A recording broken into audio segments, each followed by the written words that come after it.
انہی واقعات پر سورہ علق کی آیات 6 تا 19 نازل ہوئیں، اور اسی سورت کی پہلی 5 آیات نازل ہونے کے بعد سب سے پہلے اسلام کا اظہار نبی کریم صلی اللہ علیہ وسلم نے نماز ہی سے کیا تھا، اور کفار سے آپ کی مٹ بھیڑ کا آغاز بھی حرم میں آپ کے نماز پڑھنے سے ہوا تھا۔ آیات یہ ہیں: كلا إن الإنسان ليطغى أن رآه استغنى إن إلى ربك الرجعى أرأيت الذي ينهى عبدا إذا صلى أرأيت إن كان على الهدى أو أمر بالتقوى أرأيت إن كذب وتولى ألم يعلم بأن الله يرى كلا لئن لم ينته لنسفعا بالناصية ناصية كاذبة خاطئة فليدع ناديه سندع الزبانية كلا لا تطعه واسجد واقترب۔ ہرگز نہیں، انسان سرکشی کرتا ہے اس بنا پر کہ وہ اپنے آپ کو بے نیاز دیکھتا ہے، حالانکہ پلٹنا یقیناً تیرے رب ہی کی طرف ہے۔ تم نے اس شخص کو دیکھا جو ایک بندے کو منع کرتا ہے جبکہ وہ نماز پڑھتا ہو، تمہارا کیا خیال ہے اگر وہ بندہ راہ راست پر ہو یا تقوی کی تلقین کرتا ہو؟ تمہارا کیا خیال ہے اگر یہ منع کرنے والا شخص حق کو جھٹلاتا اور منہ موڑتا ہو؟ کیا وہ نہیں جانتا کہ اللہ دیکھ رہا ہے؟ ہرگز نہیں، اگر وہ باز نہ آیا تو ہم اس کی پیشانی کے بال پکڑ کر کھینچیں گے، اس پیشانی کو جو جھوٹی اور خطا کار ہے۔ وہ بلا لے اپنے حامیوں کی ٹولی کو، ہم بھی عذاب کے فرشتوں کو بلا لیں گے۔ ہرگز نہیں، اس کی بات نہ مانو اور سجدہ کرو اور اپنے رب کا قرب حاصل کرو۔ آپ کے چچا ابو لہب کو آپ سے اس حد تک کدورت اور عداوت ہو گئی تھی کہ ہر جگہ آپ کے پیچھے پیچھے جاتا، اور جب بھی آپ کسی سے مخاطب ہوتے تو شور مچا دیتا، غلط ملط باتیں کر کے اس شخص کو بات سننے سے روک دیتا۔ دراصل نبی صلی اللہ علیہ وسلم کے بارے میں ابو لہب کا موقف شروع سے یہی تھا، جبکہ قریش نے اس وقت اس طرح کی بات سوچی بھی نہیں تھی۔ حج کے دنوں میں بھی ابو لہب نبی کریم صلی اللہ علیہ وسلم کو جھٹلانے کے لیے بازاروں اور اجتماعات میں آپ کے پیچھے لگا رہتا تھا۔ طارق بن عبداللہ محاربی کی روایت سے معلوم ہوتا ہے کہ یہ شخص صرف زبان سے جھٹلانے ہی پر اکتفا نہیں کرتا تھا بلکہ پتھر بھی مارتا تھا۔ ان پتھروں سے آپ کی ایڑیاں خون آلود ہو جاتی تھیں۔ بعثت سے پہلے ابو لہب نے اپنے 2 بیٹوں عتبہ اور عتیبہ کی شادی رسول اللہ صلی اللہ علیہ وسلم کی 2 صاحبزادیوں سیدہ رقیہ اور سیدہ ام کلثوم رضی اللہ عنہما سے کی تھی۔ جب آپ نے نبوت کا اعلان فرمایا، توحید کی تبلیغ کی، تو اس نے نہایت سخت رویہ اختیار کیا اور اپنے دونوں بیٹوں کو مجبور کیا کہ وہ آپ کی بیٹیوں کو طلاق دے دیں۔ چنانچہ ان دونوں نے طلاق دے دی۔ اسی طرح جب نبی صلی اللہ علیہ وسلم کے دوسرے صاحبزادے عبداللہ کا انتقال ہوا تو ابو لہب کو اس قدر خوشی ہوئی کہ وہ دوڑتا ہوا اپنے دوستوں کے پاس پہنچا اور انہیں یہ خبر سنائی کہ محمد معاذ اللہ ابتر یعنی نسل بریدہ ہو گئے ہیں۔ ابو لہب کی بیوی ام جمیل بھی رسول اللہ صلی اللہ علیہ وسلم کی دشمنی میں اس سے پیچھے نہیں تھی۔ اس کا نام اروا تھا، جو حرب بن امیہ کی بیٹی اور ابو سفیان کی بہن تھی۔ یہ آپ کے راستے میں رات کے وقت کانٹے بچھا دیا کرتی تھی، بہت بد زبان تھی، فساد برپا کرنے والی تھی۔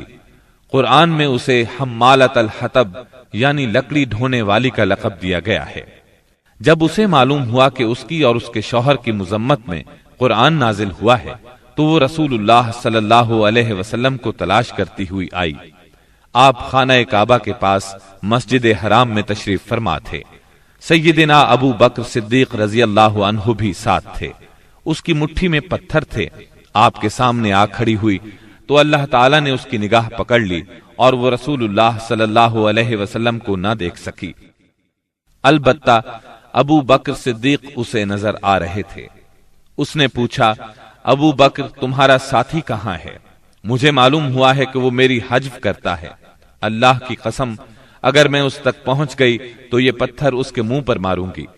دیکھو اللہ کی قسم میں بھی شاعرہ ہوں، یہ کہہ کر اس نے شعر پڑھا۔ مزممن عصینا وامرہ ابینا ودینہ قلینا، ہم نے مزمم کی نافرمانی کی، اس کے امر کو تسلیم نہ کیا اور اس کے دین کو نفرت اور حقارت سے چھوڑ دیا۔ اس کے بعد وہ واپس چلی گئی۔ سیدنا ابو بکر صدیق رضی اللہ عنہ نے عرض کیا، اے اللہ کے رسول، کیا اس نے آپ کو دیکھا نہیں؟ آپ نے فرمایا، نہیں، اس نے مجھے نہیں دیکھا، اللہ نے اس کی نگاہ پکڑ لی تھی۔ بہرحال نبی صلی اللہ علیہ وسلم اپنی تبلیغ میں لگے رہے، مجمعوں اور محفلوں میں پہنچ کر اسلام کا پیغام دیتے رہے۔ آپ کتاب اللہ کی آیات پڑھتے اور سابقہ رسولوں نے جو پیغام دیا تھا وہی پیغام لوگوں کو سناتے۔ آپ فرماتے، یا قوم اعبدوا اللہ ما لکم من الہ غیرہ، اے میری قوم کے لوگو، اللہ کی عبادت کرو، اس کے سوا تمہارا کوئی معبود نہیں۔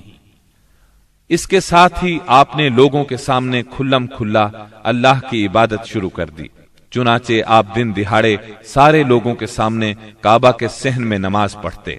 آپ کی تبلیغ آہستہ آہستہ کامیاب ہوتی چلی گئی۔ قریش اس پوری صورتحال کو تشویش کی نظر سے دیکھ رہے تھے۔ ابھی تھوڑا عرصہ گزرا تھا کہ حج کا موسم آ گیا۔ کفار حاجیوں کے سلسلے میں پریشان ہو گئے، چنانچہ ان کی ایک جماعت ولید بن مغیرہ کے پاس آئی۔ یہ ان میں عمر رسیدہ اور مرتبے والا آدمی تھا۔ اس نے کہا، دیکھو حج کا موسم آ گیا ہے، اب ہر طرف سے لوگ تمہارے پاس آئیں گے اور وہ ان صاحب کا معاملہ سن ہی چکے ہیں، لہٰذا کوئی ایک رائے طے کر لو اور مختلف باتیں نہ کہنا، ورنہ ایک دوسرے کو جھٹلا بیٹھو گے۔ لوگوں نے کہا، تب پھر آپ ہی بتائیں ہمیں کیا کرنا چاہیے، کیا کہنا چاہیے؟ اس نے کہا، نہیں، بلکہ تم کہو میں سنوں گا۔ لوگوں نے کہا، اچھا تو ہم ان سے کہیں گے یہ کاہن ہے۔ یہ سن کر ولید بن مغیرہ نے جواب دیا، وہ کاہن نہیں ہے، ہم نے کاہنوں کو دیکھا ہے، اس میں نہ ان جیسی گنگناہٹ ہے نہ تک بندی۔ تب ان لوگوں نے کہا، ہم کہیں گے وہ پاگل ہے۔ ولید بن مغیرہ نے جواب دیا، وہ پاگل بھی نہیں ہے، ہم لوگ پاگل پن کو بھی پہچانتے ہیں، اس میں نہ پاگلوں کسی گھٹن ہے، نہ الٹی سیدھی حرکتیں، نہ بہکی بہکی باتیں۔ لوگوں نے کہا، تب پھر ہم کہیں گے وہ شاعر ہے۔ ولید بن مغیرہ بولا، وہ شاعر بھی نہیں ہے، ہمیں شعر و شاعری کی تمام قسمیں معلوم ہیں، وہ شاعر نہیں ہے۔ وہ بولے، اچھا تو ہم کہیں گے وہ جادوگر ہے۔ ولید بن مغیرہ نے کہا، وہ جادوگر بھی نہیں ہے، ہم نے جادو اور جادوگر سب دیکھے ہیں، اس میں ان جیسی جھاڑ پھونک ہے نہ گرہ بندی۔ انہوں نے کہا، تب پھر آخر ہم ان سے کیا کہیں، کیا بتائیں، یہ کون ہے، کیا ہے؟ اس نے جواب میں کہا، اللہ کی قسم، اس کی بات میں مٹھاس ہے، تازگی ہے، اس کی جڑ پائیدار اور شاخ پھلدار ہے، تم جو بھی کہو گے واضح ہو جائے گا کہ تم نے جھوٹ کہا ہے۔ ویسے زیادہ مناسب یہی ہے کہ تم کہہ دو وہ جادوگر ہے، اور اس کی باتوں میں جادو ہے، وہ اس کے ذریعے سے باپ بیٹے میں، بھائی بھائی میں، میاں بیوی میں، آدمی اور اس کے خاندان میں لڑائی کروا دیتا ہے، پھوٹ ڈلوا دیتا ہے۔ چنانچہ یہ بات طے کر کے وہ لوگ وہاں سے اٹھے۔ اب انہوں نے حج کے لیے آنے والوں کی راہوں میں بیٹھنا شروع کیا۔ اب جو بھی ان کے پاس سے گزرتا اسے آپ کے بارے میں بتاتے، انہیں ڈراتے اور کہتے کہ تم لوگ اس شخص کے جال میں نہ آ جانا۔ نتیجہ یہ ہوا کہ لوگوں نے آپ کو دیکھنے اور آپ کی باتیں سننے سے پہلے ہی بچ کر رہنے کی ٹھان لی۔ اس کے بعد جب حج کے دن آ گئے تب نبی اکرم صلی اللہ علیہ وسلم نے حاجیوں کے مجمعوں میں اور ان کے ڈیروں پر جانا شروع کر دیا، جا کر انہیں اسلام کی طرف بلانا شروع کیا۔ آپ فرماتے، لوگو لا الہ الا اللہ کہو، کامیاب ہو جاؤ گے۔ ادھر ابو لہب کا یہ حال تھا کہ وہ آپ کے پیچھے پیچھے لگا رہتا، آپ کو جھٹلاتا جاتا، تکلیف بھی پہنچاتا۔ اس طرح جب اس حج سے حاجی واپس لوٹے تو پورے عرب میں نبی صلی اللہ علیہ وسلم کا چرچا ہو گیا۔ قرآن مجید کی سورہ المدثر کی آیات 11 تا 26 میں اس واقعے کی طرف نشاندہی کی گئی ہے۔ ذرني ومن خلقت وحيدا وجعلت له مالا ممدودا وبنين شهودا ومهدت له تمهيدا ثم يطمع أن أزيد كلا إنه كان لآياتنا عنيدا سأرهقه صعودا إنه فكر وقدر فقتل كيف قدر ثم قتل كيف قدر ثم نظر ثم عبس وبسر ثم أدبر واستكبر فقال إن هذا إلا سحر يؤثر إن هذا إلا قول البشر سأصليه سقر. چھوڑ دو مجھے اور اس شخص کو جسے میں نے اکیلا پیدا کیا، بہت سا مال اسے دیا، اس کے ساتھ ساتھ حاضر رہنے والے بیٹے دیے اور اس کے لیے ریاست کی راہ ہموار کی. پھر وہ طمع رکھتا ہے کہ میں اسے اور زیادہ دوں گا. ہرگز نہیں، وہ ہماری آیات سے عناد رکھتا ہے. میں تو اسے بہت جلد ایک کٹھن چڑھائی چڑھاؤں گا. اس نے سوچا اور کچھ بات بنانے کی کوشش کی تو رب کی مار اس پر. اس نے کیسی بات بنانے کی کوشش کی؟ ہاں، رب کی مار اس پر. اس نے کیسی بات بنانے کی کوشش کی؟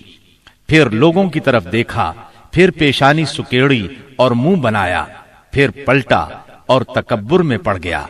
آخر کار بولا کہ یہ کچھ نہیں ہے مگر ایک جادو جو پہلے سے چلا آ رہا ہے. یہ تو ایک انسانی کلام ہے. بہت جلد میں اسے دوزخ میں پھینک دوں گا. اسلام کی اشاعت بڑھ رہی تھی، لیکن اس کے ساتھ ساتھ قریش کا ظلم و ستم بھی شدید سے شدید تر ہوتا جا رہا تھا.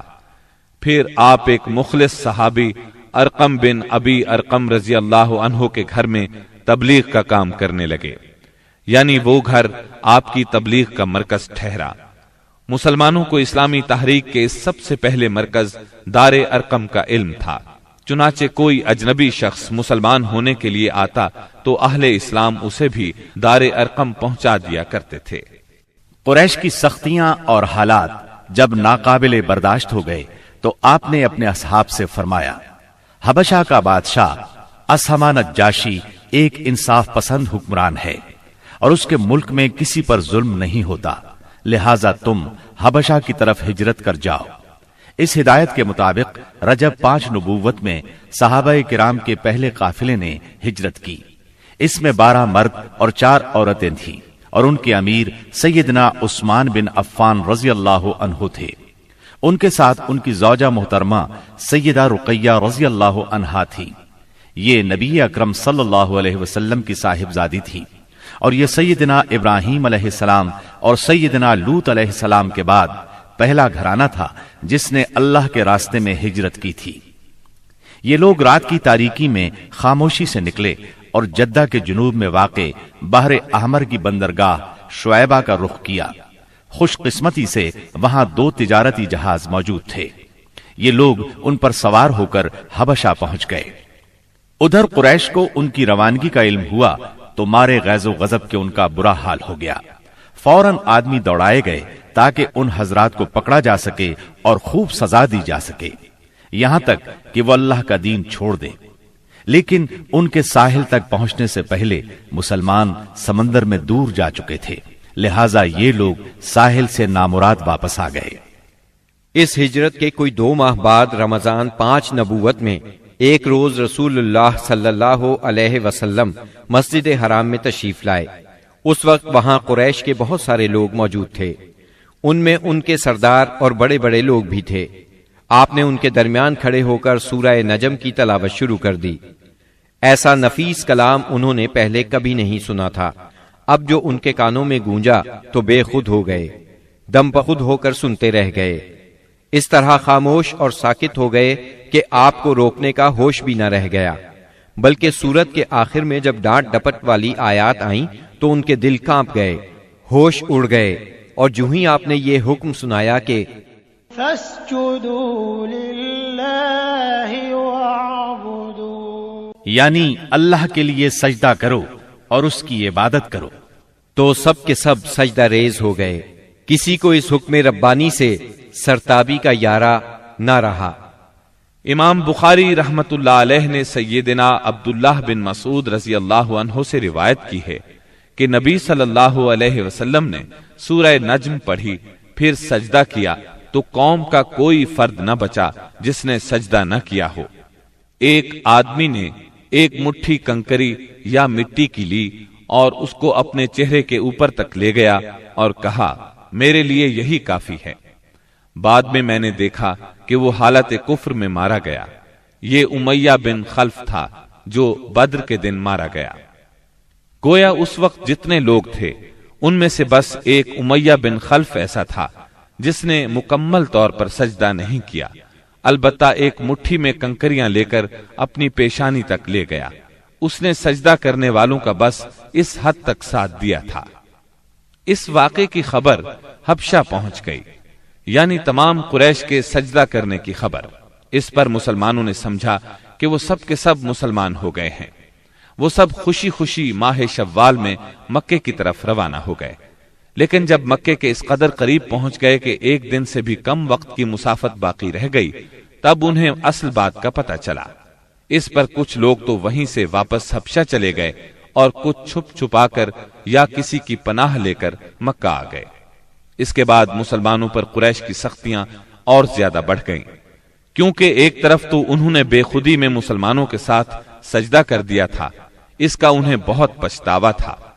دوسری طرف مسلمانوں کے ساتھ نجاشی بہت اچھا سلوک کر رہا تھا، اس کی انہیں جلن اور کڑھن تھی۔ اس لیے رسول اللہ صلی اللہ علیہ وسلم نے فرمایا، تم لوگ دوبارہ حبشہ ہجرت کر جاؤ۔ چنانچہ اس مرتبہ 82 یا 83 مرد اور 18 یا 19 عورتوں نے ہجرت کی، اور ظاہر ہے یہ ہجرت پہلی ہجرت کی نسبت زیادہ مشکل تھی، کیونکہ اب قریش چوکنے تھے، مسلمانوں کی نقل و حرکت پر ان کی نظر تھی۔ یہ اور بات ہے کہ مسلمان ان سے زیادہ چوکنے، با حکمت اور ٹھوس قدم اٹھانے والے ثابت ہوئے، اور ان کی تمام تر پکڑ دھکڑ کے باوجود حبشہ کی طرف نکلنے میں کامیاب ہو گئے۔ اس ہجرت سے قریش کے گھر گھر میں کوہرام مچ گیا، کیونکہ قریش کے بڑے چھوٹے خاندانوں میں سے کوئی ایسا نہیں تھا جس کے چشم و چراغ ان مہاجرین میں شامل نہ ہو۔ کسی کا بیٹا گیا تھا تو کسی کا داماد، کسی کی بیٹی گئی تھی تو کسی کا بھائی اور کسی کی بہن۔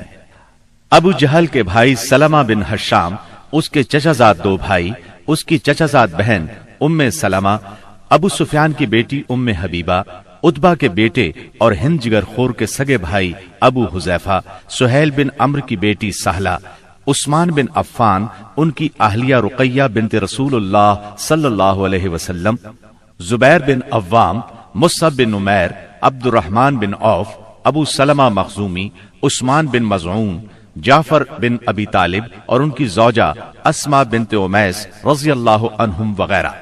اس طرح قریب قریب تمام سرداران قریش اور مشہور دشمنان اسلام کے جگر گوشے دین کی خاطر گھر بار چھوڑ کر نکل کھڑے ہوئے تھے۔ اس لیے کوئی گھرانہ ایسا نہ تھا جو اس واقعے سے متاثر نہ ہوا ہو۔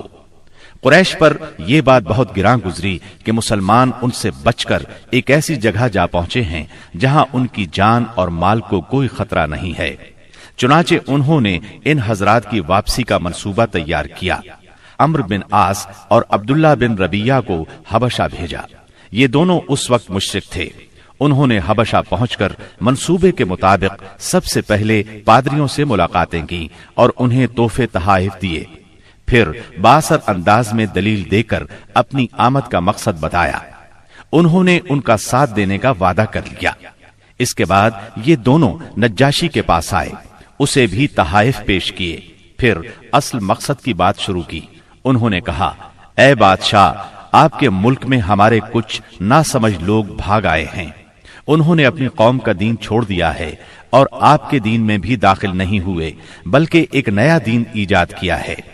اس کو ہم جانتے ہیں نہ آپ، اس لیے ہمیں آپ کی خدمت میں ان کی قوم کے بڑوں یعنی ان کے والدین، چچاؤں اور ان کے قبیلے کے لوگوں نے بھیجا ہے تاکہ آپ انہیں واپس بھیج دیں، کیونکہ وہ لوگ ان پر نگران ہیں اور ان کی خامی اور خرابی کو سب سے اچھی طرح سمجھتے ہیں۔ جب ان کی یہ بات پوری ہو گئی تو منصوبے کے مطابق پادریوں نے بھی ان کی تائید کی، ہاں میں ہاں ملائی۔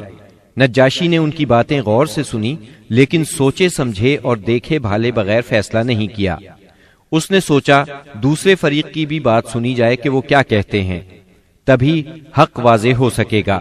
چنانچہ اس نے مسلمانوں کو بلا لیا اور ان سے پوچھا، یہ کیسا دین ہے جس کی وجہ سے تم لوگ اپنی قوم سے الگ ہو گئے ہو، لیکن نہ میرے دین میں داخل ہوتے ہو اور نہ ان ملتوں ہی میں سے کسی کے دین میں داخل ہوئے ہو؟ اس کے جواب میں سیدنا جعفر بن ابی طالب رضی اللہ عنہ نے فرمایا، اے بادشاہ، ہم جاہلیت والی قوم تھے، بتوں کو پوجتے تھے، مردار کھاتے تھے، برائیاں کرتے تھے، قرابت داروں سے ناتا توڑتے تھے، پڑوسیوں سے بدسلوکی کرتے تھے۔ ہم میں جو طاقتور ہوتا تھا وہ ہمارے کمزور کو کھا جاتا تھا۔ ہم اس حالت میں تھے کہ اللہ تعالیٰ نے ہم ہی میں سے ایک رسول بھیجا۔ ہم پہلے سے اس کے عالی نسب، سچائی، امانت اور پاک دامنی کو اچھی طرح جانتے تھے۔ اس نے ہمیں اللہ تعالیٰ کی طرف بلایا کہ ہم اسے ایک مانیں اور اسی کی عبادت کریں، اور اس کے سوا ہمارے باپ دادا جن بتوں اور پتھروں کو پوجتے رہے تھے انہیں چھوڑ دیں۔ اس نے ہمیں سچ بولنے، امانت ادا کرنے، قرابت جوڑنے، پڑوسی سے اچھا سلوک کرنے، حرام کاری اور خون ریزی سے باز رہنے کا حکم دیا، بے حیائی کے کاموں سے، جھوٹ بولنے سے، یتیم کا مال کھانے سے اور پاک دامن عورتوں پر جھوٹی تہمت لگانے سے منع کیا۔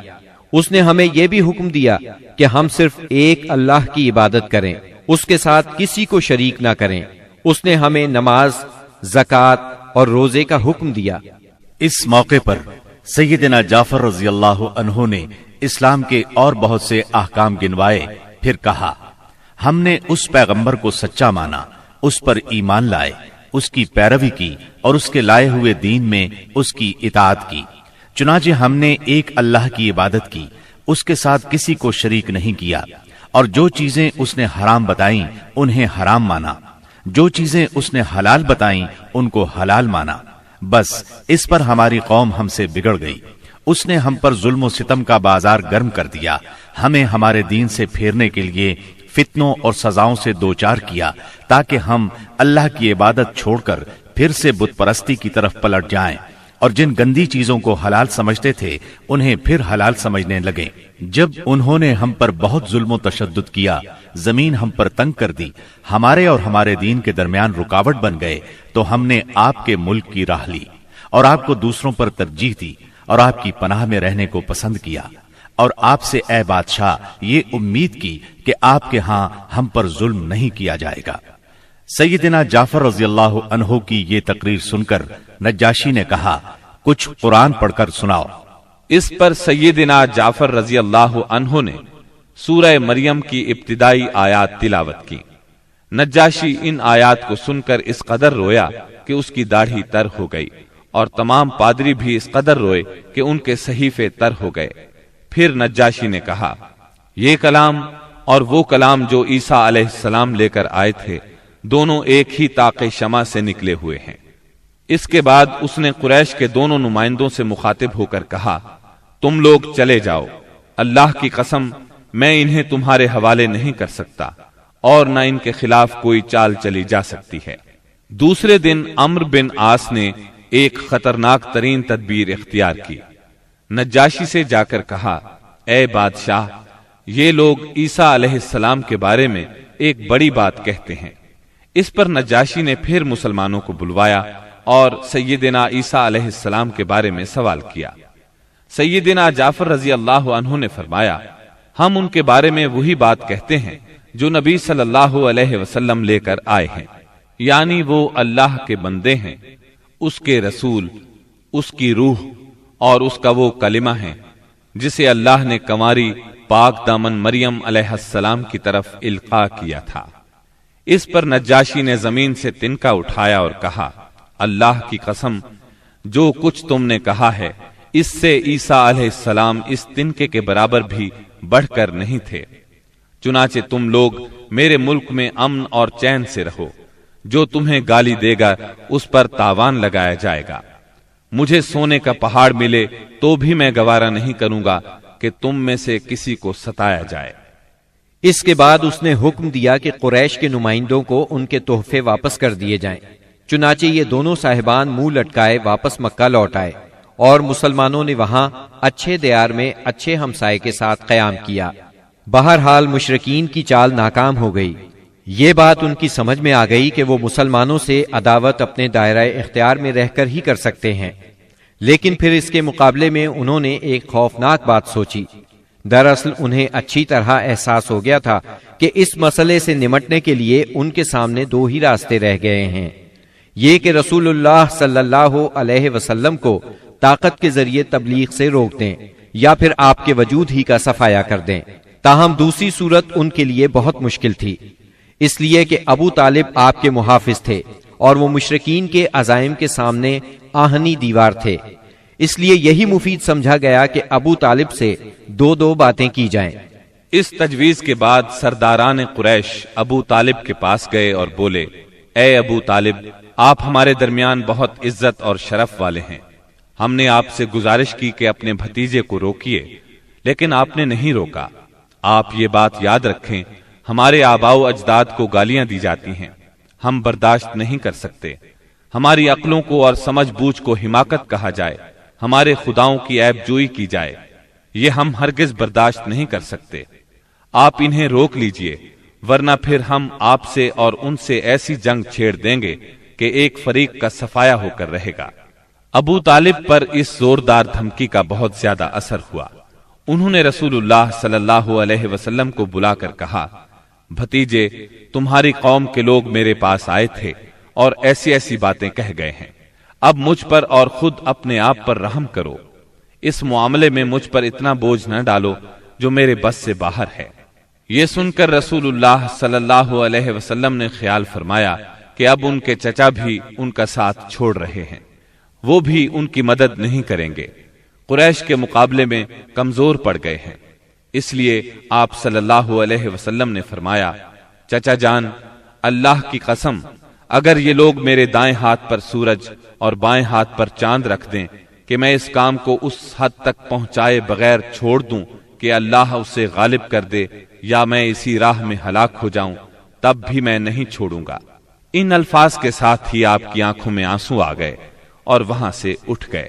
واپس جانے لگے تو ابو طالب نے پکارا اور سامنے آ کر کہا، بھتیجے جاؤ، جو چاہو کہو کرو، اللہ کی قسم میں تمہیں کبھی بھی کسی بھی وجہ سے نہیں چھوڑ سکتا۔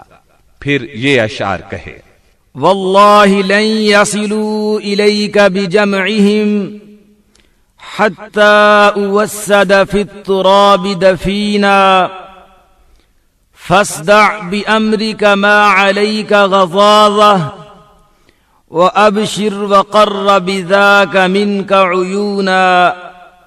اللہ کی قسم، وہ لوگ تم تک اپنی جمعیت سمیت بھی ہرگز نہیں پہنچ سکتے یہاں تک کہ میں مٹی میں دفن کر دیا جاؤں۔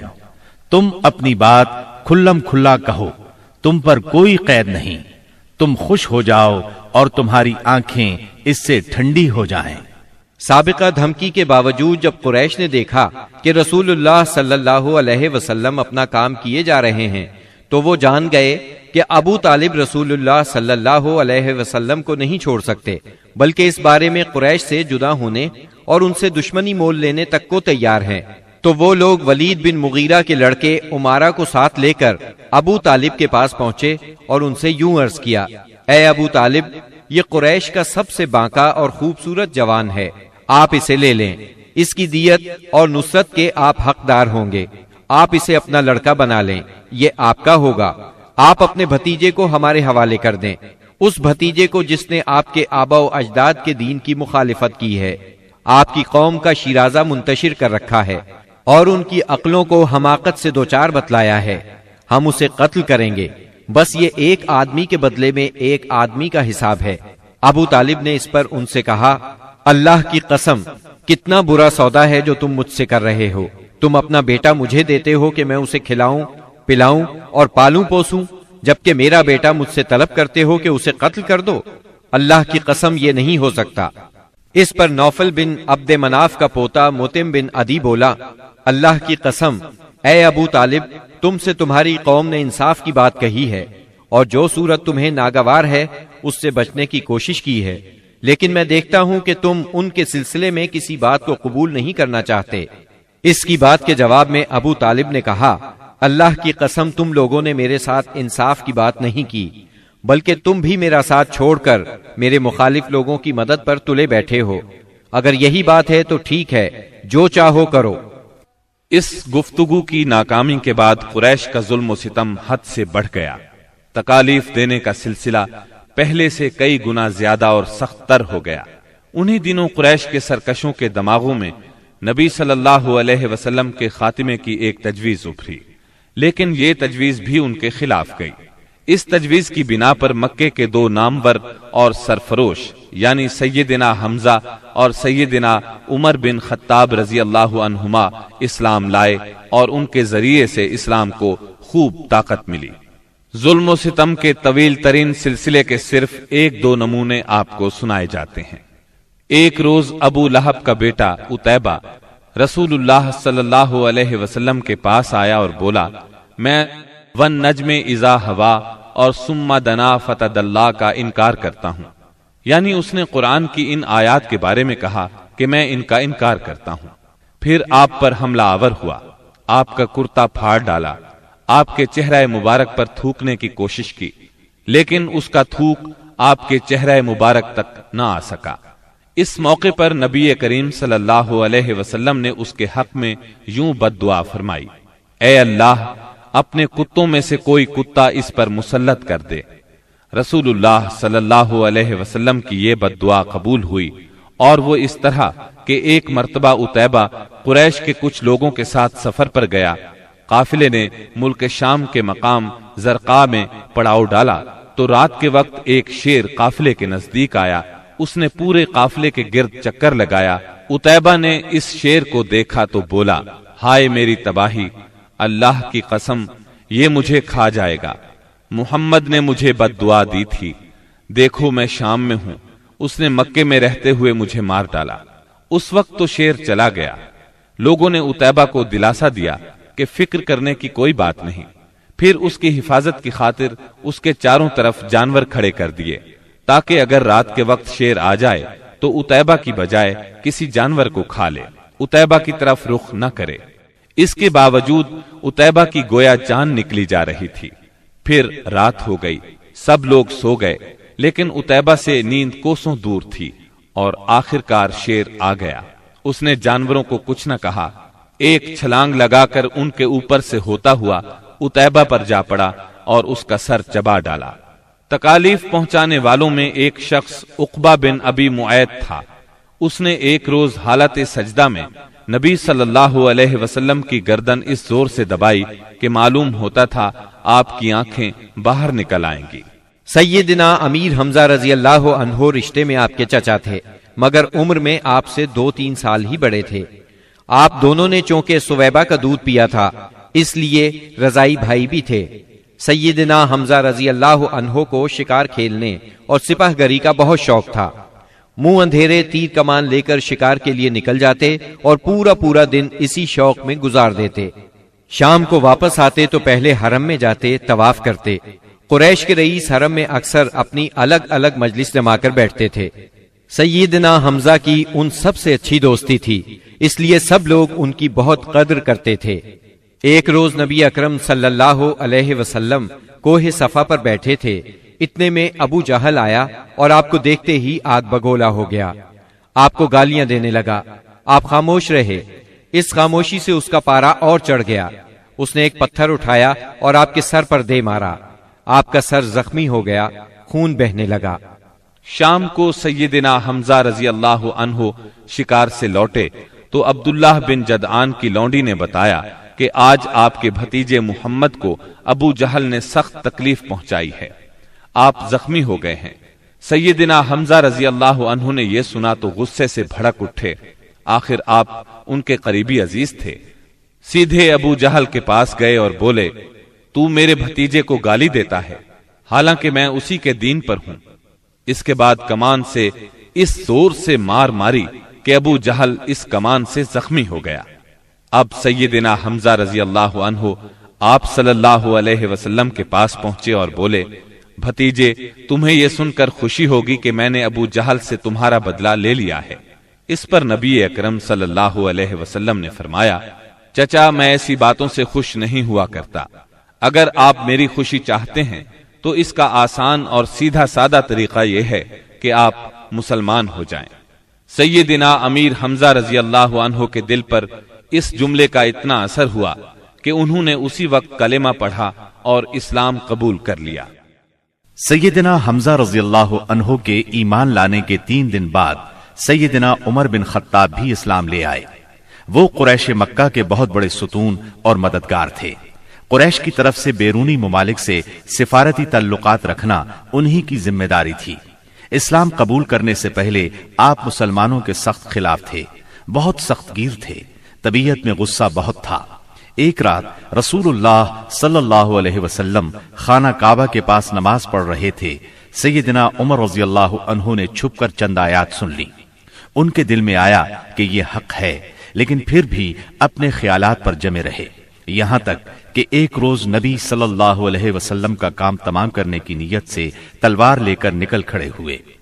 راستے میں ان کی ملاقات سیدنا نعیم بن عبداللہ سے ہوئی۔ یہ نئے نئے مسلمان ہوئے تھے، اس لیے ابھی ان کے اسلام لانے کی خبر سیدنا عمر رضی اللہ عنہ کو نہیں ہوئی تھی۔ ان کے ہاتھ میں ننگی تلوار اور چہرے پر شدید غصے کے آثار دیکھ کر انہوں نے پوچھا، خیر تو ہے عمر، دوپہر کے وقت ننگی تلوار لیے کدھر کا ارادہ ہے؟ سیدنا عمر رضی اللہ عنہ نے جواب دیا، محمد کو قتل کرنے کے لیے جا رہا ہوں۔ یہ سن کر نعیم بولے، محمد کو قتل کرنے سے پہلے اپنے گھر کی خبر لو۔ تمہاری بہن فاطمہ اور تمہارے بہنوئی سعید تمہارا دین چھوڑ کر اسلام قبول کر چکے ہیں۔ سیدنا عمر یہ سن کر آگ بگولا ہو گئے، سیدھے بہن کے گھر پہنچے۔ اس وقت گھر میں قرآن کے ایک معلم سیدنا خباب بن ارت رضی اللہ عنہ انہیں قرآن پڑھا رہے تھے۔ دروازے پر دستک کی آواز سن کر ان کی بہن فاطمہ بنت خطاب نے قرآن کے اوراق چھپا دیے۔ خباب بن ارت بھی ایک طرف چھپ گئے۔ اب بہنوئی نے دروازہ کھولا۔ دروازہ کھلتے ہی سیدنا عمر رضی اللہ عنہ نے پوچھا، تم کیا پڑھ رہے تھے، مجھے دکھاؤ۔ ساتھ ہی سعید بن زید کو مارنے لگے۔ بہن نے اپنے خاوند کو چھڑانے کی کوشش کی تو ان پر بھی ٹوٹ پڑے، وہ بھی زخمی ہو گئیں، ان کے منہ سے خون بہنے لگا۔ جوش میں آ کر بولی، جو جی میں آئے کر لو عمر، ہم مسلمان ہو چکے ہیں۔ سیدنا عمر رضی اللہ عنہ نے بہن کو زخمی دیکھا تو شرمندہ ہوئے اور نرم آواز میں بولے، مجھے سناؤ تم کیا پڑھ رہے تھے، میں جاننا چاہتا ہوں تمہارا دین کیا ہے۔ فاطمہ بنت خطاب رضی اللہ عنہا نے جوش کے عالم میں چند جملے کہے، پھر فرمایا، جاؤ پہلے غسل کرو، پھر دکھائیں گے ہم کیا پڑھ رہے تھے۔ غسل کے بعد انہیں قرآنی اوراق دکھائے گئے۔ انہیں نرم پڑھتے دیکھ کر سیدنا خباب بن ارت بھی کونے سے نکل کر سامنے آ گئے۔ قرآن کے اوراق پر سورہ طٰہٰ کی چند آیات تھیں۔ سیدنا عمر رضی اللہ عنہ نے ان کو پڑھا تو کایا پلٹ گئی اور بولے، یہ تو بہت عمدہ چیز ہے، بتاؤ مسلمان کس طرح ہوتے ہیں۔ سیدنا خباب بن ارت نے کہا، اے عمر، جمعرات کی رات رسول اللہ صلی اللہ علیہ وسلم نے اللہ تعالیٰ سے دعا کی تھی کہ اے اللہ، ابو جہل یا عمر بن خطاب سے اسلام کو تقویت دے۔ تمہیں خوشخبری ہو کہ یہ سعادت تمہارے حصے میں آ رہی ہے۔ رسول اللہ صلی اللہ علیہ وسلم دار ارقم میں ہیں۔ سیدنا عمر رضی اللہ عنہ ان کے ساتھ دار ارقم پہنچے، دروازے پر دستک دی۔ دروازہ کھلنے پر اندر موجود لوگ سیدنا عمر رضی اللہ عنہ کو دیکھ کر چونک اٹھے۔ نبی صلی اللہ علیہ وسلم کو بتایا تو آپ نے فرمایا، آنے دو۔ سیدنا عمر رضی اللہ عنہ اندر داخل ہوئے۔ آپ صلی اللہ علیہ وسلم نے ان کا کرتا پکڑ کر کھینچا اور فرمایا، عمر، کس ارادے سے آئے ہو؟ سیدنا عمر رضی اللہ عنہ نے فوراً کلمہ پڑھا، اشہد اللہ الہ الا اللہ وانک رسول اللہ، میں گواہی دیتا ہوں کہ یقیناً اللہ کے سوا کوئی لائق عبادت نہیں اور یقیناً آپ اللہ کے رسول ہیں۔ یہ اس قدر اچانک اور اس قدر غیر متوقع تھا کہ وہاں موجود تمام صحابہ بے ساختہ پکار اٹھے، اللہ اکبر۔ دار ارقم گونج اٹھا۔ سیدنا عمر رضی اللہ عنہ کا ایمان لے آنا کوئی معمولی واقعہ نہیں تھا۔ مسلمانوں میں خوشی کی لہر دوڑ گئی۔ دوسری طرف قریش اپنی تدابیر میں مصروف تھے۔ ایک روز کچھ سردار مسجد حرام میں محفل جمائے بیٹھے تھے، جبکہ آپ ایک کونے میں الگ بیٹھے تھے۔ مسلمانوں کی بڑھتی ہوئی تعداد نے قریش کی پریشانی میں بہت اضافہ کر دیا تھا، لہذا اس موقع پر ابو سفیان کے خسر عتبہ بن ربیعہ نے قریش کے سرداروں سے کہا، صاحبو، اگر آپ لوگ پسند کریں تو میں جا کر محمد سے بات کروں اور ان کے سامنے چند تجاویز رکھوں، شاید کہ وہ ان میں سے کوئی تجویز مان لیں اور ہم لوگ بھی اس کو قبول کر لیں، ہو سکتا ہے اس طرح وہ ہماری مخالفت سے باز آ جائیں۔ سب حاضرین نے اس بات سے اتفاق کیا۔ عتبہ اٹھ کر آپ کے پاس پہنچا اور آپ کے پاس بیٹھ گیا۔ آپ نے اس کی طرف دیکھا تو وہ بولا، بھتیجے، تم اپنی قوم میں اپنے نسب اور خاندان کے اعتبار سے جو حیثیت رکھتے ہو وہ تمہیں معلوم ہے، مگر تم اپنی قوم پر ایک بڑی مصیبت لے آئے ہو۔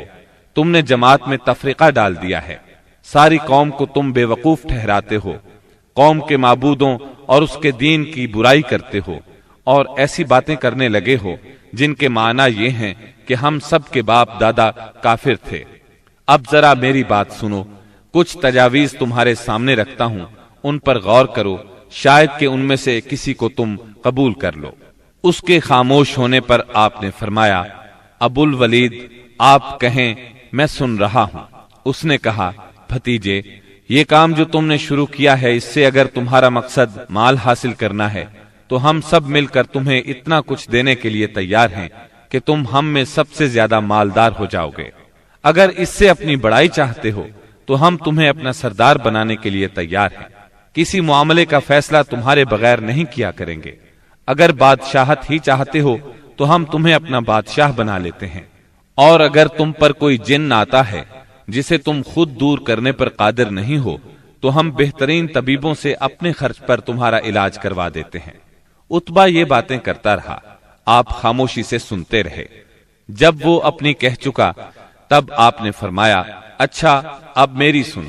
اس کے بعد آپ نے بسم اللہ الرحمن الرحیم پڑھ کر سورہ حامیم السجدہ کی تلاوت شروع کی۔ عتبہ اپنے دونوں ہاتھ پیچھے زمین پر ٹکائے سنتا رہا۔ جب آپ نے آیت سجدہ یعنی آیت نمبر 38 پر پہنچ کر سجدہ کیا، پھر سر اٹھا کر فرمایا، اے ابو الولید، میرا جواب آپ نے سن لیا، اب آپ جانیں اور آپ کا کام۔ ان آیات مبارکہ کا ترجمہ بھی آپ سن لیں جو رسول صلی اللہ علیہ وسلم نے عتبہ کے سامنے اس کی باتوں کے جواب میں پڑھی۔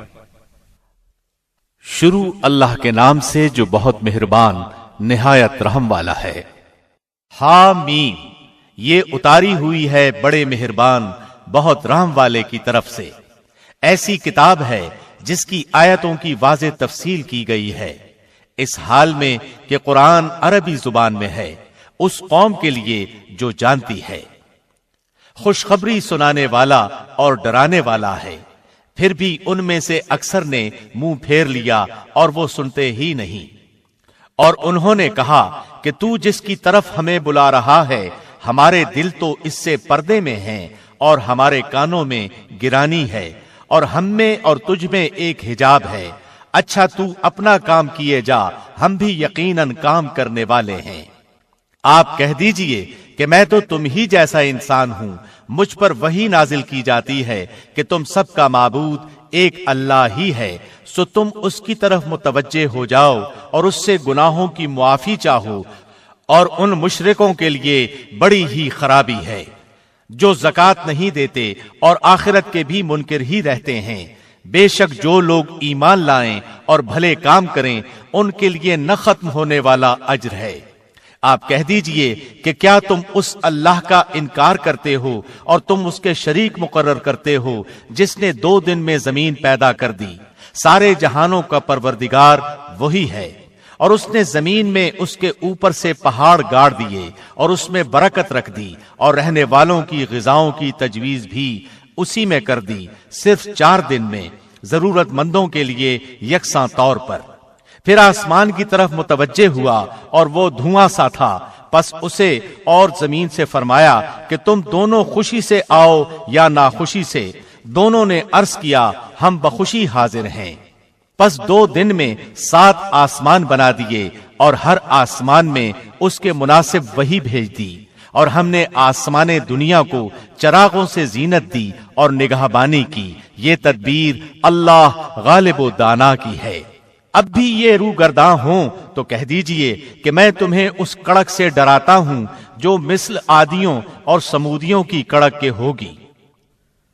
حبشہ میں قریش بری طرح ناکام ہو گئے۔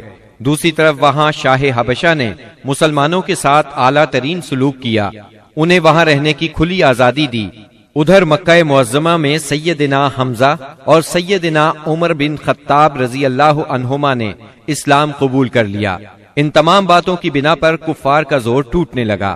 دوسری طرف آپ کی تبلیغی کوششوں سے مسلمانوں کی تعداد میں روز بروز اضافہ ہوتا جا رہا تھا اور قبائل میں بھی اسلام پھیلتا جا رہا تھا۔ اس صورتحال نے قریش کو مجبور کیا کہ وہ نئے سرے سے حالات کا جائزہ لیں اور اسلام کی بڑھتی ہوئی مقبولیت میں مزید اضافہ نہ ہونے دیں۔ چنانچہ قریش مکہ ایک جگہ جمع ہوئے۔ مشورے کے بعد بنی ہاشم اور بنی مطلب سے معاشرتی قطع تعلق کا فیصلہ کیا۔ ایک قرارداد لکھی گئی، اس پر حلف لیا گیا، اس میں طے پایا کوئی شخص بنو ہاشم اور بنو مطلب سے شادی بیاہ کے تعلقات نہ رکھے، کسی قسم کا لین دین نہ کرے، نہ کھانے پینے کی چیزیں ان کے ہاتھ فروخت کرے، نہ ان سے بولے چالے، جب تک کہ محمد قتل کے لیے ان کے حوالے نہیں کر دیے جاتے۔ اس قرارداد کو اہمیت دینے کے لیے اس کو کعبے کے اندر لٹکا دیا گیا۔ دوسرے قبائل خاص طور پر بنو کنانہ بھی اس معاہدے میں شریک ہو گئے۔ اس طرح یہ اور مضبوط ہو گیا۔ اس معاہدے کی کتابت بغیز بن عامر بن ہاشم نے کی تھی۔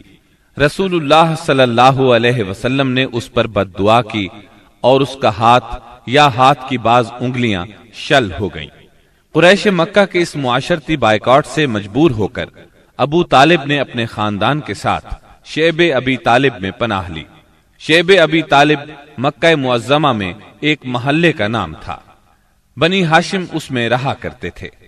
شیب عربی زبان میں گھاٹی کو کہتے ہیں۔ یہ محلہ کوہ ابو قبیس کی گھاٹیوں میں سے ایک گھاٹی میں واقع تھا اور ابو طالب بنی ہاشم کے سردار تھے، اس لیے شیب ابی طالب کہا جاتا تھا۔ بنی ہاشم اور بنی مطلب کے ہر شخص نے ساتھ دیا۔ مسلمانوں نے ان کی وجہ سے اور کفار کے خاندانی اور نسبتی تعلق کی بنا پر محصور ہونا قبول کیا۔ بنو ہاشم میں سے صرف ابو لہب نے قریش مکہ کا ساتھ دیا اور وہ شہر ہی میں مقیم رہا۔ بنو ہاشم اور بنو مطلب کے 3 سال اس گھاٹی میں گزرے۔ یہ 3 سال اس قدر سخت، تنگ دستی، غربت اور تکالیف کے تھے کہ بھوک کی شدت سے بچوں کے بلبلانے کی آوازیں راستہ چلتے لوگوں کو سنائی دیتی تھیں، مگر سنگ دل کفار ان چیخوں کو سن کر خوش ہوتے تھے۔ مسلمانوں نے ان 3 برسوں میں درختوں کے پتے اور چمڑے کھا کر پیٹ کی آگ بجھائی۔ سعد بن ابی وقاص رضی اللہ عنہ فرماتے ہیں، میں بھوکا تھا، اتفاق سے رات کے وقت میرا پاؤں کسی چیز پر پڑا، میں نے اس چیز کو اٹھایا اور نگل گیا، مجھے اب تک معلوم نہیں کہ وہ کیا چیز تھی۔ اسی طرح اونٹ کی کھال کا سوکھا ہوا چمڑا انہیں کہیں راستے میں پڑا مل گیا، انہوں نے پانی سے دھو کر اس کو جلایا اور صفوف بنا کر پانی کے ساتھ کھا کر 3 راتیں بسر کی۔ یہ معاشرتی بائیکاٹ اتنا شدید تھا کہ قریش نے کھانے پینے کی اشیاء کا لے جانا بھی بند کر دیا تھا۔ جب کوئی تجارتی قافلہ مکے آتا تو ابو لہب اٹھتا اور اعلان کرتا، کوئی تاجر عام نرخوں پر اصحاب محمد کو فروخت نہ کرے، بلکہ اتنی قیمت بڑھائے کہ وہ چیز ان لوگوں کی قوت خرید سے باہر ہو جائے۔ قریش میں سے بعض لوگوں کے دل ان حضرات کی یہ حالت دیکھ کر کڑتے تھے، کیونکہ وہ ان کے عزیز تھے، چنانچہ ایسے لوگ خفیہ طور پر کھانے پینے کی چیزیں بھیج دیتے تھے۔ ایک دن سیدنا حکیم بن حزام رضی اللہ عنہ اپنی پھوپھی سیدہ خدیجہ رضی اللہ عنہا کے لیے کچھ چیزیں لے کے جا رہے تھے کہ ابو جہل نے راستہ روک لیا اور کہا، اگر تم نے شیب ابی طالب میں غلہ پہنچانے کی کوشش کی تو میں سب لوگوں میں تمہیں رسوا کر دوں گا۔ اتفاق سے اس وقت ابو البختری سامنے سے آ گیا۔ واقعے کی تفصیل سن کر ابو جہل سے کہنے لگا، اگر ایک شخص اپنی پھوپھی کے لیے کچھ غلہ بھیجتا ہے تو تم کیوں رکاوٹ بنتے ہو؟ چنانچہ ابو البختری کی مداخلت کی وجہ سے اسے اپنی پھوپھی کے پاس غلہ بھجوانے دیا۔ غرض ایسی ہی تکالیف اور مصائب کی وجہ سے مکے کے بعض نیک دل لوگوں کو یہ سفاکانہ معاہدہ ختم کرنے کا خیال آیا۔ آخر ہشام بن عمرو کی کوششوں سے زہیر بن ابی امیہ، سیدہ ختیجہ رضی اللہ عنہا کے رشتہ دار مطعم بن عدی، زمعہ بن اسود اور ابو البختری بن ہاشم اور مختلف قبائل کے بعض افراد نے رات کو خفیہ مجلس میں اس معاہدے کی منسوخی کا طریقہ کار مرتب کیا۔ پھر صبح کو کعبۃ اللہ کے پاس اپنے اپنے حلقے میں جمع ہوئے۔ طواف کے بعد پہلے زہیر نے اعلان کیا، جب تک انسانیت کے خلاف اس معاہدے کو ختم نہیں کیا جائے گا میں چین سے نہیں بیٹھوں گا۔ اس پر ابو جہل نے مخالفت کی، لیکن 4 اور نیک دل انسانوں نے اپنے اپنے قبیلے کی طرف سے یکے بعد دیگرے اس بائیکاٹ کو ختم کرنے کا اعلان کیا۔ ابو جہل مجلس کا یہ رنگ دیکھ کر دنگ رہ گیا اور کہنے لگا، یہ معاملہ تو پہلے ہی سے طے شدہ لگتا ہے۔ تکالیف پہنچانے کی پالیسی کے بعد جب قریش نبی کریم صلی اللہ علیہ وسلم کو نفسیاتی حربوں سے شکست نہ دے سکے تو انہوں نے اب ان پر معاشرتی دباؤ ڈالنے کا پروگرام بنایا۔ اس کے لیے ان کے سرپرست اور نگران ابو طالب پر دباؤ ڈالنا ضروری تھا۔ چنانچہ سرداران قریش نے بار بار ان کے پاس جا کر شکایت کی۔ ایک بار تو قریباً 25 سردار ابو طالب کے پاس پہنچے۔ ان میں ابو جہل، ابو سفیان، امیہ بن خلف، عتبہ، اسود بن عبد المطلب اور شیبہ شامل تھے۔ انہوں نے پہلے تو آپ کے خلاف اپنی شکایات بیان کی، پھر کہا، ہم آپ کے سامنے ایک انصاف کی بات پیش کرتے ہیں۔ آپ کا بھتیجا ہمیں ہمارے دین پر چھوڑ دے اور ہم اسے اس کے دین پر چھوڑ دیتے ہیں۔ وہ جس معبود کی عبادت کرنا چاہے کرے، ہمیں اس سے کوئی غرض نہیں، مگر وہ ہمارے معبودوں کی برائی نہ بیان کرے اور یہ کوشش نہ کرتا پھرے کہ ہم اپنے معبودوں کو چھوڑ دیں۔ آپ ہم سے اس شرط پر اس کی صلح کرا دیں۔ ان کے خیال میں مصالحت کا اس سے اچھا طریقہ کیا ہو سکتا تھا؟ ابو طالب نے نبی اکرم صلی اللہ علیہ وسلم کو بلایا اور ساری بات بیان کی۔ آپ نے جواب میں فرمایا، چچا جان، میں تو ان کے سامنے ایک ایسا کلمہ پیش کرتا ہوں جسے اگر یہ جان لیں تو پورا عرب ان کے تابع اور عجم ان کا جزیہ گزار ہو جائے گا۔ اس پر ان لوگوں نے کہا، تم ایک کلمہ کہتے ہو، ہم ایسے 10 کلمے کہنے کو تیار ہیں، مگر یہ تو بتاؤ وہ کلمہ کیا ہے؟ آپ نے جواب میں فرمایا، لا الہ الا اللہ۔ اس پر وہ سب غصے اور تکبر سے اٹھ کھڑے ہوئے۔ اس وقت وہ جو باتیں کہتے ہوئے وہاں سے نکلے، ان کا ذکر قرآن کریم کی سورہ سعد کی آیات 1 تا 7 میں آیا ہے۔ صاد والقرآن ذی الذکر بل الذین کفروا فی عزة وشقاق كم أهلكنا من قبلهم من قرن فنادوا ولا تحين مناص وعجبوا أن جاءهم منذر منهم وقال الكافرون هذا ساحر كذاب أجعل الآلهة إلها واحدا إن هذا لشيء عجاب وانطلق الملأ منهم أن امشوا واصبروا على آلهتكم إن هذا لشيء يراد ما سمعنا بهذا في الملة الآخرة إن هذا إلا اختلاق۔ صاد، اس نصیحت والے قرآن کی قسم، بلکہ کفار غرور و مخالفت میں پڑے ہوئے ہیں۔ ہم نے ان سے پہلے بھی بہت سی امتوں کو تباہ کر ڈالا تو انہوں نے ہر چند چیخ پکار کی، لیکن وہ وقت چھٹکارے کا نہ تھا، اور کافروں کو اس بات پر تعجب ہوا کہ انہی میں سے ایک انہیں ڈرانے والا آ گیا اور کہنے لگے کہ یہ تو جادوگر اور جھوٹا ہے۔ کیا اس نے اتنے سارے معبودوں کا ایک ہی معبود کر دیا؟ واقعی یہ بہت ہی عجیب بات ہے۔ ان کے سردار یہ کہتے ہوئے چلے کہ چلو جی اور اپنے معبودوں پر جمے رہو، یقیناً اس بات میں کوئی غرض ہے۔ ہم نے تو یہ بات پچھلے دین میں بھی نہیں سنی، کچھ نہیں، یہ تو صرف من گھڑت ہے۔ نبی اکرم صلی اللہ علیہ وسلم اور آپ کے صحابہ کرام رضی اللہ عنہم کو اس مصیبت سے نجات تو مل گئی، لیکن قریش کے 3 سالہ بائیکاٹ نے بہت سے حضرات کی صحت برباد کر دی تھی۔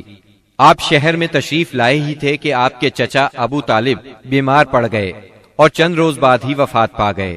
صحیح بخاری میں مسیب رحمت اللہ علیہ سے مروی ہے کہ جب ابو طالب کی وفات کا وقت آیا تو نبی کریم صلی اللہ علیہ وسلم ان کے پاس تشریف لے گئے۔ اتفاق سے اس وقت ابو جہل اور عبداللہ بن ابی امیہ بھی ابو طالب کی عیادت کے لیے موجود تھے۔ رسول اللہ صلی اللہ علیہ وسلم نے فرمایا، چاچا جان، آپ لا الہ الا اللہ کہہ دیجئے، بس ایک کلمہ جس کے ذریعے میں اللہ تعالی کے پاس آپ کے لیے حجت پیش کر سکوں گا۔ اسی وقت ابو جہل اور عبداللہ بن ابی امیہ نے دخل اندازی کی، بولے، ابو طالب، کیا تم اپنے باپ عبد المطلب کے دین سے پھر جاؤ گے؟ یہ سن کر ابو طالب ذرا دیر کے لیے رکے، پھر بولے، میں عبد المطلب کے دین پر مرتا ہوں۔ اس کے بعد ابو طالب نے آپ کی طرف دیکھا اور کہا، میں کلمہ شہادت کہہ دیتا، لیکن قریش کہیں گے کہ ابو طالب موت سے ڈر گیا۔ یہ سن کر آپ نے فرمایا، میں آپ کے لیے مغفرت کی دعا کرتا رہوں گا جب تک اللہ مجھے ایسا کرنے سے منع نہ کر دے۔ اس پر سورہ توبہ کی آیت 113 نازل ہوئی۔ ما كان للنبي والذين آمنوا أن يستغفروا للمشركين ولو كانوا أولي قربى من بعد ما تبين لهم أنهم أصحاب الجحيم۔